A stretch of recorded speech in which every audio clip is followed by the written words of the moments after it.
شروع اللہ کے نام سے جو بڑا مہربان نہایت رحم والا ہے۔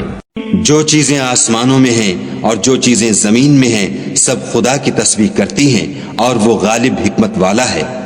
وہی تو ہے جس نے کفار اہل کتاب کو حشر اول کے وقت ان کے گھروں سے نکال دیا،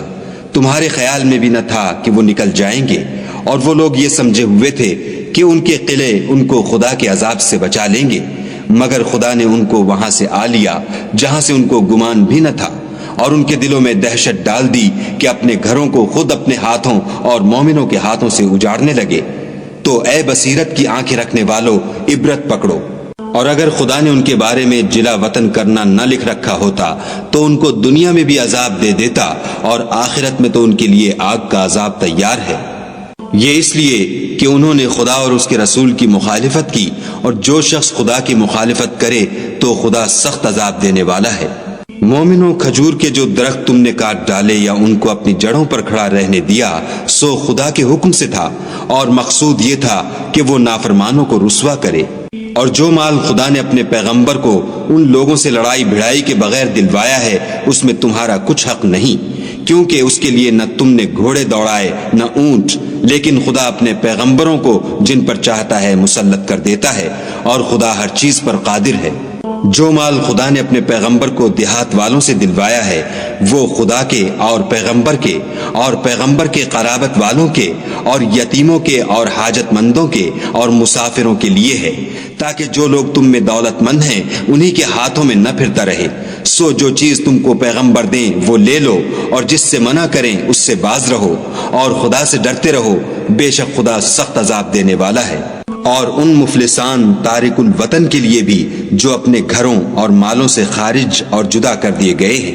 اور خدا کے فضل اور اس کی خوشنودی کے طلبگار اور خدا اور اس کے پیغمبر کے مددگار ہیں، یہی لوگ سچے ایماندار ہیں۔ اور ان لوگوں کے لیے بھی جو مہاجرین سے پہلے ہجرت کے گھر یعنی مدینے میں مقیم اور ایمان میں مستقل رہے، اور جو لوگ ہجرت کر کے ان کے پاس آتے ہیں ان سے محبت کرتے ہیں، اور جو کچھ ان کو ملا اس سے اپنے دل میں کچھ خواہش اور خلش نہیں پاتے، اور ان کو اپنی جانوں سے مقدم رکھتے ہیں، خواہ ان کو خود احتیاج ہی ہو۔ اور جو شخص حرص سے نفس سے بچا لیا گیا تو ایسے ہی لوگ مراد پانے والے ہیں۔ اور ان کے لیے بھی جو ان مہاجرین کے بعد آئے اور دعا کرتے ہیں کہ اے پروردگار ہمارے اور ہمارے بھائیوں کے جو ہم سے پہلے ایمان لائے ہیں گناہ معاف فرما، اور مومنوں کی طرف سے ہمارے دل میں کینہ و حسد نہ پیدا ہونے دے، اے ہمارے پروردگار تو بڑا شفقت کرنے والا مہربان ہے۔ کیا تم نے ان منافقوں کو نہیں دیکھا جو اپنے کافر بھائیوں سے جو اہل کتاب ہیں کہا کرتے ہیں کہ اگر تم جلا وطن کیے گئے تو ہم بھی تمہارے ساتھ نکل چلیں گے، اور تمہارے بارے میں کبھی کسی کا کہا نہ مانیں گے، اور اگر تم سے جنگ ہوئی تو تمہاری مدد کریں گے، مگر خدا ظاہر کیے دیتا ہے کہ یہ جھوٹے ہیں۔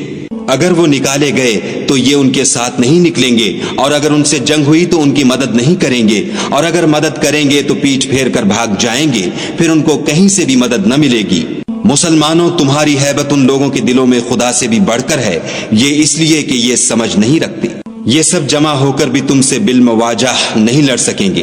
مگر بستیوں کے قلعوں میں پناہ لے کر یا دیواروں کی اوٹ میں مستور ہو کر ان کا آپس میں بڑا رعب ہے۔ تم شاید خیال کرتے ہو کہ یہ اکٹھے اور ایک جان ہیں، مگر ان کے دل پھٹے ہوئے ہیں، یہ اس لیے کہ یہ بے عقل لوگ ہیں۔ ان کا حال ان لوگوں کا سا ہے جو ان سے کچھ ہی پیشتر اپنے کاموں کی سزا کا مزہ چکھ چکے ہیں، اور ابھی ان کے لیے دکھ دینے والا عذاب تیار ہے۔ منافقوں کی مثال شیطان کی سی ہے کہ انسان سے کہتا رہا کہ کافر ہو جا، جب وہ کافر ہو گیا تو کہنے لگا کہ مجھے تجھ سے کچھ سروکار نہیں، مجھ کو تو خدا رب العالمین سے ڈر لگتا ہے۔